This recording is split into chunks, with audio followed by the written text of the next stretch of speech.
Pablo and I are sitting here outside of one of our favorite coffee shops in Lynchburg. We got to Worlds yesterday. I thought that I would challenge myself to create a vlog, so this is that. Also, I have this really weird popped blood vessel on my eye, and I'm not sure why. I think it has to do with like being really tired. We're about to try Paul's ice cream outside the cone, which is really funny because we used to come here all the time anyways. Okay, so what's your ice cream flavor? What is Mint it? Beast.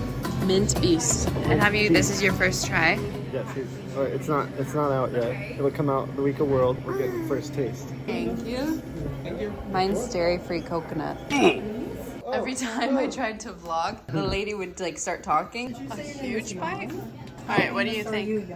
But we just went to outside the cone and you tried your first. Mint Beast. It Okay. wasn't overpowered by mint. Sometimes mint just tastes like toothpaste, but it didn't. So it was mint and fudge brownie. It's like very thick brownies.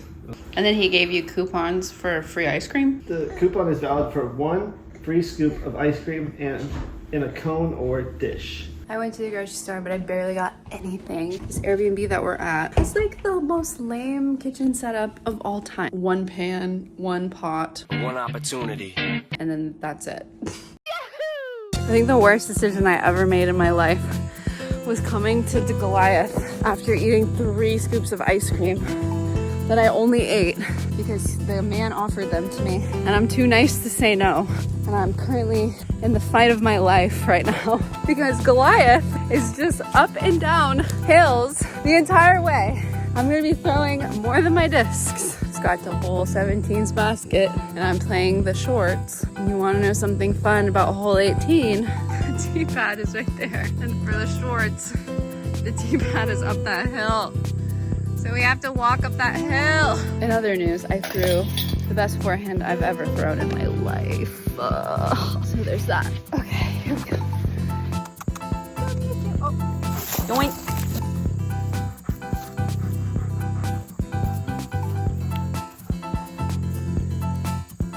No, it could be good. Yep. Always have the cool colors. Oh, I actually kind of matched today. Jan stole my bag, so Devin let me borrow his. Pretend like that says Discraft. We're gonna play Peaks View. Just gonna keep this rolling in case anyone falls. I just think it would be kind of funny. Cool. It's just us and all of the mosquitoes. Oh!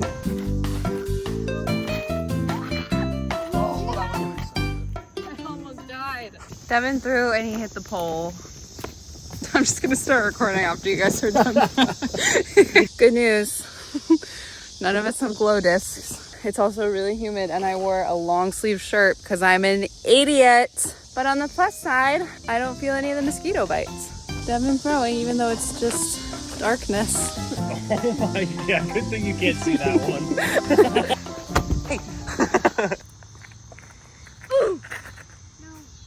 Let's get a zoom in on that. I have another buzz. I'm gonna The basket is not right there. I just got mail. This is a lip balm, and this is my makeup palette. Do I wear that much eyeshadow? No. Oh, look how cute! Cerulean City, Tall Grass, Pokemon Center. Hello vlog! I have not checked in a long time. Spent the whole entire weekend with my family. I went to the grocery store, I got some things, so I'm gonna show you what I'm making.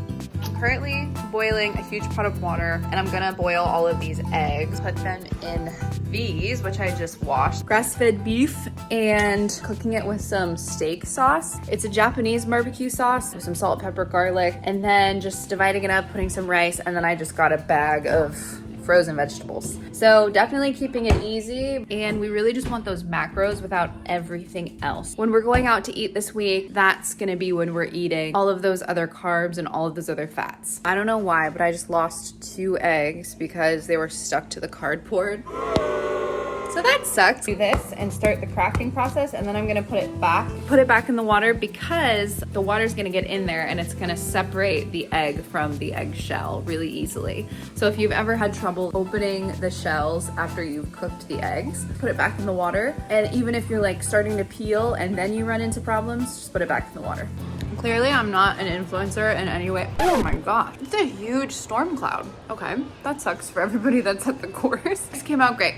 So They're delightful. Hello vlog, I went to my parents. They babysat Pablo while I posted my first vlog in forever. Now I'm eating leftover empanadas. Paul had some of the dinner that I made. And the guys are here. They're watching baseball. You're vlogging? Good morning. Good morning. Sorry, I had to finish eating. I cannot stand when people are like in the middle of eating and they start to vlog. Clearly, I'm not an influencer in any way. Oh my gosh. I met Lizzie for coffee this morning. Lizzie is Hunter Thomas's wife. It did not go as planned. She is a 2-year-old and I have a 10-month-old. So it was more about like wrangling our kids, but community is amazing. So I was grateful to just even have the time to be around her. Pablo fell asleep in the car on the way home. And as soon as I sat down, he woke up. Paul woke up this morning. He had an oil change scheduled for 8 a.m., a dentist appointment. And then at 1 p.m., he has his press conference with the Disc Golf Network. His tea time is right after that. He has a signing. And then at 5:30, there's a players... At 5:30, there's a players dinner. And then tonight at 7 is the players meeting. Dada. Oi. I'm gonna do my best to tell this story, but I'm coming to you from after the final round of Worlds. I did not get a chance to vlog this part, and I started editing my vlog in hopes that I could post it to YouTube before Worlds wrapped up, because I know there's just about to be a massive amount of content, and I just wanted it to be up there before all of that. But that didn't happen, because every time I went to go vlog, Pablo would interrupt me in some way. Family stuff. In 2020, when everything got shut down, Paul was approached by a man named Kenny Palmer to design the disc golf courses around here, because Kenny worked for the Parks and Rec department and he didn't have a lot of work because there was like no organized sports that were going to be happening. The only thing he could work on was parks. The city had just acquired a new park and a new green space, and he was like, oh, perfect for a disc golf course. So technically the first disc golf course that Paul ever designed out here was Independence. In the past, they've had the Battle for Bedford there, so you can like watch videos. The second one that Kenny got his hands on was New London. And New London Tech is a business park, but a lot of the plots hadn't sold. Instead of just like having that green space just sit there, they just created like walking trails and mountain bike trails. And again, him and Paul walked it, and Paul designed a championship level disc golf course. And both of them just worked so well together, and they just spent so much time and so much effort into creating this course. Earlier this year, Kenny unfortunately lost his battle with brain cancer. And so to come into this week just knowing that and just sort of having that like in the back of our minds, especially going to New London, it's like he would have loved this. So when Paul and I got here, we heard the news. Apparently Hunter and the foundation guys already knew the news, but the deal had already gone through. So there was like some fake drama where people tried to make it a thing that like those guys knew and they didn't say anything to us. But like that's so stupid. Like we have no drama. Then we hear the news about New London. Brought so much attention to this area for disc golf. So many people message me all the time and they're like, I just played it and it's got like tons of reviews on UDisc. It got sold because the city of Bedford sold off the acres that the course is on. And so Paul, who's very reasonable, was of course, it's just grass and trees and hills. And even though it's very special grass, trees and hills, it's just nature and it can grow back. Build championship level courses on lots of different acreage. It's really all in the course designer. It's not just like the specific plot of land. I'm not sure if he's going to feel as willing and as up to the task to help redesign it. It's a very difficult subject. I don't think he's made his mind up yet, because the last time he worked on it was with Kenny, and it's like, again, really hard to talk about, really hard to think about. It just sucks. It's my understanding that they're not even clearing the land for plots for businesses to come, like that are coming in. They're just clearing them for plots for the potential of businesses. This was going to create a ton of jobs for the community. Then it's still really sad, but there's a silver lining. And I also wanted to say that none of this would be happening without Kenny. I think a lot of people, they want to attribute all of this happening because of Paul. And then that's all well and good because he did design the course. But the reason he designed it and the reason why he had so much access to a public property to design it and redesigned another course that they have in the area is because of Kenny.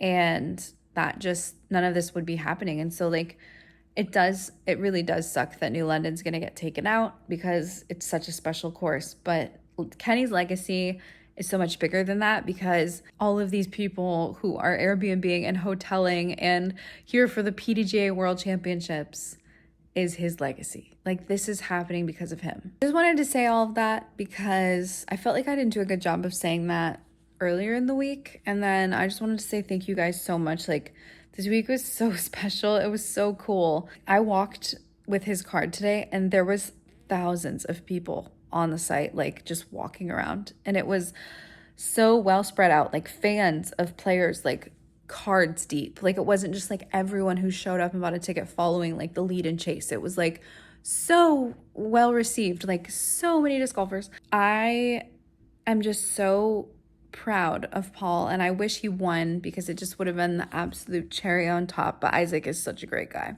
But I just wanted to tell you all of that. The next clips that you're gonna see is of the players meeting, and then I literally thought that I was gonna like upload the video before Worlds was over, but that didn't happen. I'm a big fan of efficient player meetings, so at this point we actually will officially conclude the meeting and again have a great 2024 PDGA Professional World Baseball. Well, the player meeting is over. Pablo babbled and cooed and yelled the entire time. Now it's time to go in the car and go home. Yep, this is where Bobby starts to cry. We're going home!